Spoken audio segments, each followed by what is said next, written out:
And Stephen, it's a little cold today for hunting and fishing, but you know, we could tough it out and do it if we had to. Right, yeah, and the warming trend will kick back in before we know it. But yeah, we are back to chillier weather this morning. Of course, we had some scattered areas of storms overnight early this morning. Not everyone saw them as anticipated. We had quite a few spots that missed out, and most of us didn't have big time rain amounts. Now, these are a lot of the MESNET sensors, and there were heavier rains that fell that just weren't picked up by the MESNET sensors. But you know, a lot of spots had a trace, maybe a tenth to a quarter of an inch near north of Tulsa. We finally at least saw something fall in portions of Pawnee and northern Osage County. Not a lot. And again, it fell in between all these sensors. So there were some areas that maybe got a quarter of an inch of rain or so in northern Osage County last night. Maybe, hopefully, at least enough to settle the dust on some of those fires of recent days. And again, most rain amounts pretty light from the sensors that we have, but some spots maybe had some heavier downpours at times. We did have some sporadic wind damage around the Tulsa metro and in a few areas with some hail. The last gasp of storms now well off into Arkansas, well, at least to Fort Smith. Last little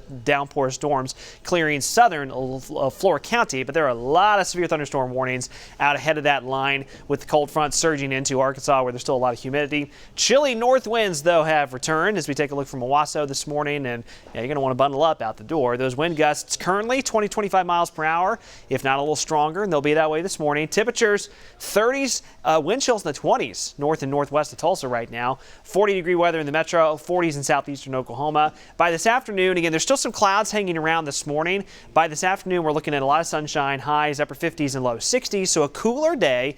But really, if you got outdoor plans for the second half of our Wednesday, outside of having a light jacket, I think it's going to be really, really good. Tomorrow morning, we fall back into the 30s. And once again, heads up for you folks, gardeners, that maybe have some tender plants out already. North of Tulsa, you get into northern Osage, Washington County, Craig County, Newata County, southeast Kansas.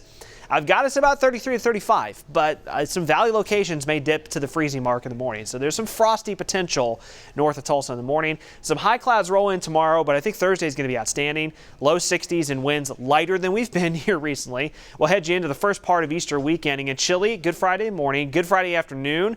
Very nice, highs in the 60s. We're going to have some cloud cover from a storm system to our south, but we won't have any precipitation from that. And as we head into Saturday, again, some lingering clouds, but temperatures look very nice. And as long as we get some sun breaks Saturday, we'll be back into the low 70s. Cloudier spots might be a little cooler. As we advance you through this on the 7-day forecast, again, back below normal by a little bit over the next few days, but calming back down after some gusty winds this morning. It looks good for a steady warm up through the weekend. Easter Sunday, we're looking to be back into the upper 70s. Great weather for Easter Sunday. Just a slight chance for showers, but it looks like we'll pretty much stay dry.